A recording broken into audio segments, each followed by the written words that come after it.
Un saludo cordial a todos.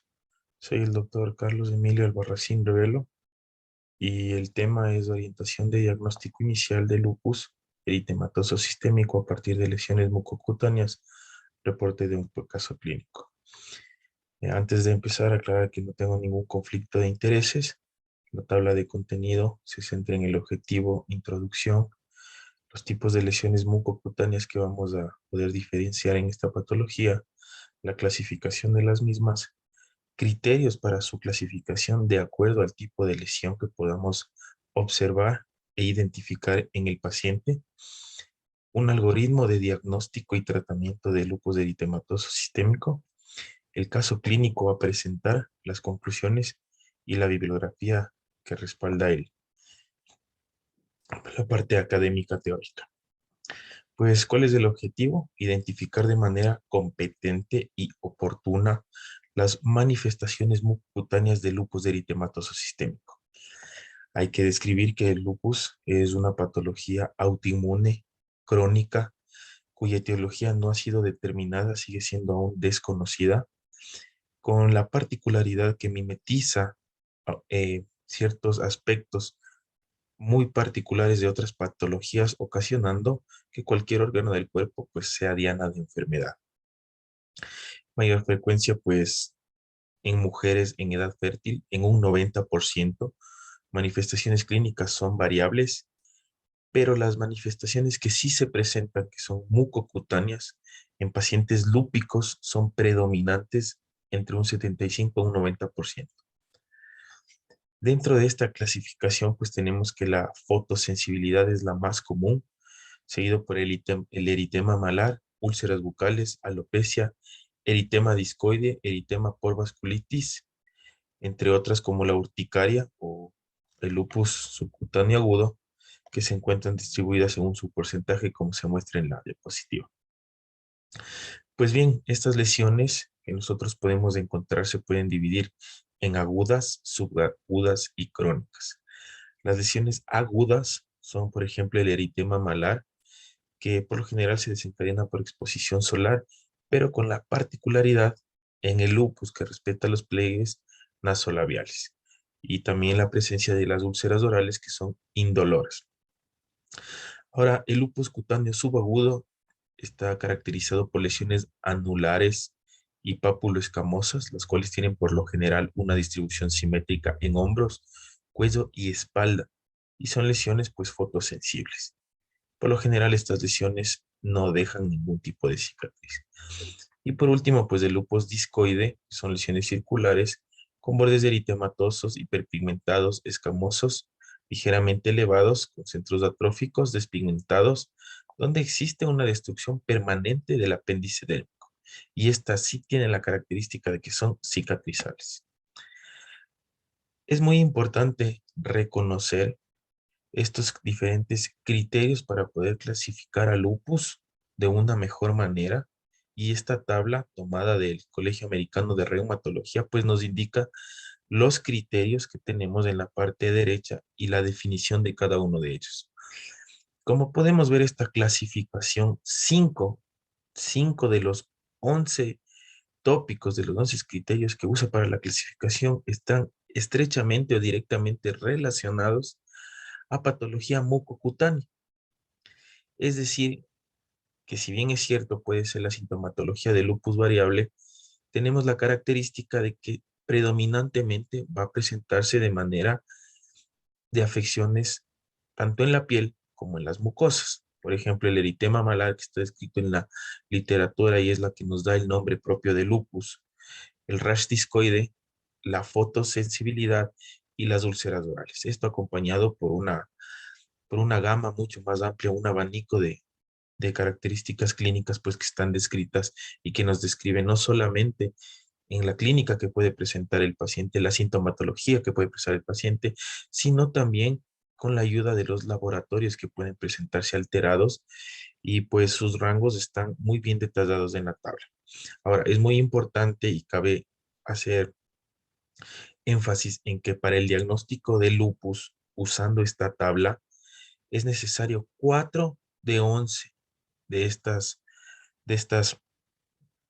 pequeñas clasificaciones que nos brinda, de estos criterios que nos brinda, y no es necesario que sean simultáneos, porque si bien sabemos, las manifestaciones de lupus pueden ser espaciadas, esporádicas y no son a veces concatenadas, ¿no? Entonces, cuatro de estos que se cumplan ya nos puede orientar a un diagnóstico de lupus para un paciente que se puede estudiar más a fondo y de mejor manera.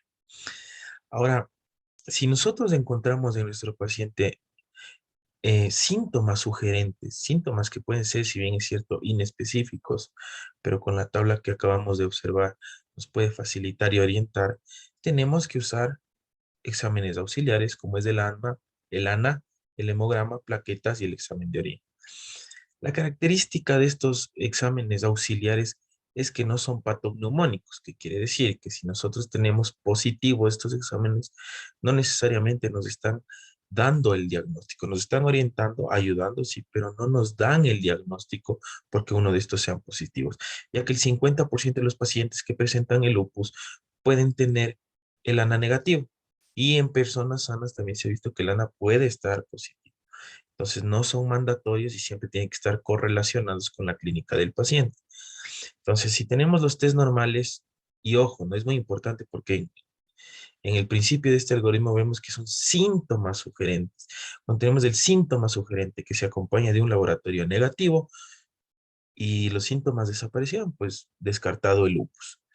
Si yo tengo sintomatología sugerente más estos exámenes eh, normales, pero con persistencia de síntomas, pues tengo que repetirlos y una vez que yo he descartado que salen negativos, pues tengo que buscar otras patologías, porque si bien sabemos, el lupus es una patología que puede mimetizar, puede confundirse con otro tipo de enfermedades, ya sean hematológicas, dérmicas. Entonces, una vez que hemos repetido y si salen algunos de estos exámenes positivos, pues si cumple cuatro de los criterios de la tabla, más algunos de estos exámenes positivos, tenemos el diagnóstico ya y empezamos el tratamiento. Ahora, si yo tengo los síntomas sugerentes, si tengo las pruebas de laboratorio positivas y tengo el ANA positivo, con cuatro más criterios doy tratamiento y con menos de cuatro criterios, pero con sintomatología, pues empiezo el tratamiento. Es importante recalcar que este tema, esta exposición, no se centra en el tratamiento, sino en el diagnóstico y no laboratorial, sino clínico que nos puede orientar de una mejor manera. Entonces, el caso clínico a presentar es de una paciente de 22 años, femenina, soltera, católica, mestiza, nacida y residente en Santo Domingo de los Áchilas, Ecuador, cuya instrucción es secundaria completa, sin antecedentes quirúrgicos o familiares de importancia, sin alergias ni hábitos tóxicos. Cabe recalcar, ¿no?, que tiene ya una predisposición porque mi paciente primero es, como vimos al principio de esta exposición, tenemos que es mujer en edad fértil, que ya es un factor predisponente para yo pensar, ya vamos a ver más adelante con la clínica, en que puede ser eh, portadora de esta enfermedad, ¿no? Entonces es un caso clínico que es una paciente que acude a valoración clínica por astenia, artritis y artralgia bilateral de moderada intensidad, 6 sobre 10 en la escala del dolor, de las articulaciones radiocarpianas. La paciente refería que no tomaba ningún tipo de analgésico. Este cuadro se acompaña de exantema fotosensible en el macizo facial, un eritema en mariposa. En el tercio superior de la espalda también existía esta fotosensibilidad y en superficies extensoras en extremidades superiores, de 3 meses de evolución y sin causa aparente. Entonces, haciendo un recorderis, haciendo un recuento, paciente femenina, 22 años en edad fértil, fotosensibilidad, artralgias, artritis, astenia, ya me va encaminando en el posible diagnóstico, ¿no? Y no es ninguna causa aparente, como podemos observar, no hay algún desencadenante, más que, al parecer, las zonas que más están expuestas al sol, como es el macizo facial, como es la parte extensora de los brazos, es la que me presenta esta característica de fotosensibilidad.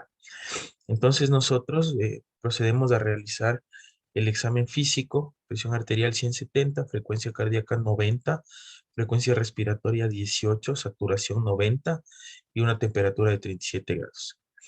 Pero se aprecia en la piel del macizo facial pues un eritema malar, ¿sí? En el dorso de la nariz, las conjuntivas están pálidas, mucosas orales semihúmedas, no presenta rigidez nucal, no presenta estas, esta laceración mucocutánea de la boca.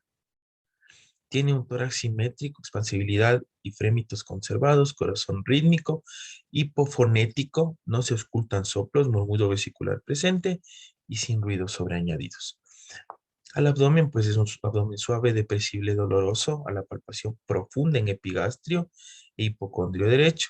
Morfinegativo, ruidos hidroaéreos presentes. Las extremidades superiores simétricas, pero se observa el exantema fotosensible, los pulsos distales presentes, tono y fuerza, sensibilidad conservada. Ahora, neurológicamente la paciente no tiene ninguna afectación orientada en las tres esferas. No existe signos de focalidad neurológica ni signos de irritación en ella.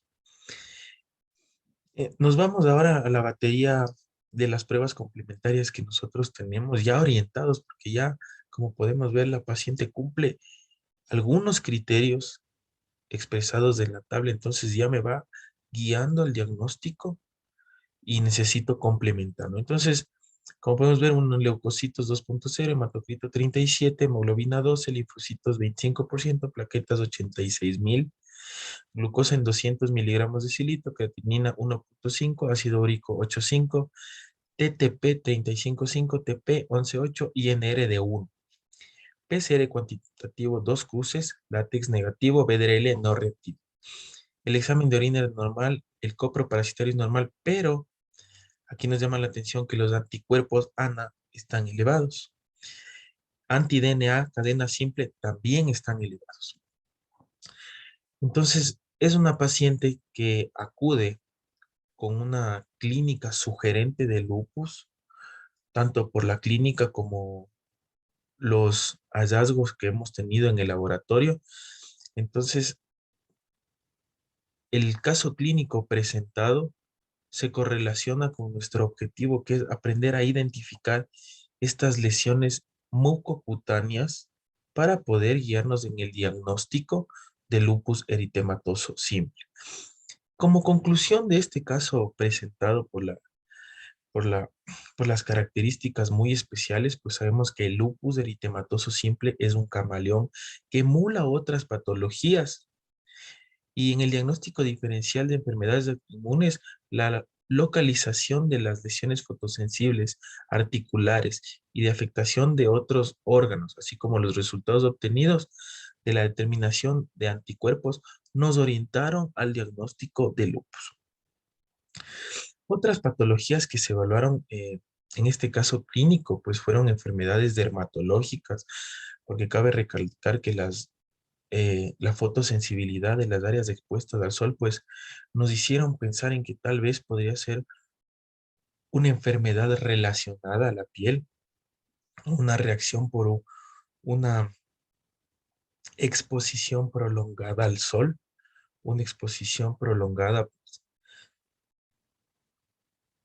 a algún químico, algún agente, alguna noxa que se encontrara en el medio ambiente en el cual la paciente se desarrollaba sus actividades diarias. Pero la forma de presentación y la afectación de otros órganos, ahí viene la artritis, la artralgia, descartaron la sospecha clínica. Entonces, si bien es cierto que yo tengo esta presentación mucocutánea, que no es siempre mandatoria, pero que se acompaña de otra sintomatología, como vimos en los criterios de una artralgia, de una artritis de extremidades superiores, pues ya me dio el direccionamiento para yo poder pensar en esta patología. Ahora, en este caso, la clínica y los datos de laboratorio direccionaron el diagnóstico por la presentación mucocutánea. Entonces, ¿Quién me orienta a mí a hacer la batería de exámenes necesarias y requeridas para yo hacer un buen diagnóstico diferencial? Es la sintomatología, los signos mucocutáneos, la sintomatología articular, que es la que me orienta para yo poder llegar a este diagnóstico acertado, precoz, en las primeras etapas de esta enfermedad. Ahora, la paciente del caso clínico expuesto presenta al menos 6 de los criterios expuestos en la tabla del American College of Rheumatology para la clasificación de lupus eritematoso sistémico. ¿Cuáles son estos criterios que cumple? Pues laboratoriales, trombocitopenia, como se pudo ver, anemia, leucopenia, linfopenia, y estos laboratorios se unen a la clínica del paciente con fotosensibilidad, artritis, eritema malar y síntomas y signos que surgen sin ningún origen aparente. Podemos concluir que el presente caso, una vez diagnosticado, fue catalogado eh, como moderado, no es un caso de un lupus moderado. ¿Por qué moderado? Pues porque tenemos una presentación cutánea de lesiones que están descritas al principio de esta presentación, que tiene ya una afectación sistémica y que el laboratorio ya nos indica que hay un compromiso del, del componente interno sistémico propio de la paciente. Entonces, son múltiples los reportes que mencionan a pacientes con lupus sistémico con presentación cutánea. Incluso el compromiso cutáneo puede ser exclusivo. Como pudimos ver, del 75 al 90% de los pacientes que sufren de lupus tienen esta presentación mucocutánea. Entonces, la presentación clínica y los estudios de laboratorio fueron consistentes con el diagnóstico de lupus eritematoso cutáneo subagudo. La clasificación de las lesiones que nosotros pudimos percibir en la paciente y encontramos y describimos durante el examen físico, pues son de un origen subagudo. Eso significa que ya era una patología que estaba empezando ya a manifestarse, que ya había tenido su, su base, que ya poco a poco nos iba pues ya manifestando la enfermedad. Y pues ante los hallazgos expuestos en el presente caso clínico, se puede reconocer al lupus como una enfermedad que implica un importante compromiso cutáneo y o sistémico en los pacientes que padecen enfermedad. Por lo tanto, entonces la conclusión de toda esta presentación, de todo el algoritmo que nosotros hemos propuesto, es que tanto en los sujetos con lesiones cutáneas asociadas a fotosensibilidad, siempre se debe sospechar de lupus. Siempre en el diagnóstico diferencial que nosotros vayamos a proponer en pacientes que tengan estas lesiones mucocutáneas fotosensibles, siempre tiene que estar en nuestros parámetros de descarte, nuestro diagnóstico diferencial, pues de lupus. Y se debe intentar realizar un diagnóstico temprano, como fue la paciente, ¿no? Fue un diagnóstico muy competente, temprano, a tiempo. ¿Por qué es importante? Porque así se garantiza un manejo eficaz y oportuno de la enfermedad. Y podemos impedir que esta enfermedad silenciosa, pues, se tome más órganos. Como pudimos ver, pues, es una manifestación mucocutánea, fotosensible. Existe, pero conjuntamente cuando ya ha habido un daño del, de sistemas internos, ¿no? Cuando ya ha habido una afectación de órganos a nivel mucho más profundo.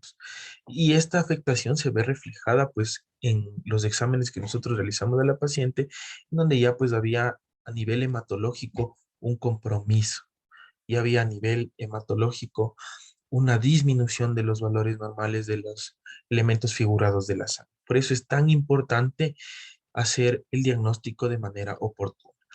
Como un pequeño recorderis, la clínica es el primer método de abordaje que nosotros debemos tener para poder sospechar de un lupus y poder hacer un diagnóstico diferencial oportuno, competente y empezar un tratamiento lo más pronto posible. Eso con respecto al caso clínico expuesto, ha sido para mí un placer poder aportar con este pequeño conocimiento para mejorar el diagnóstico de la enfermedad lúpica. Gracias.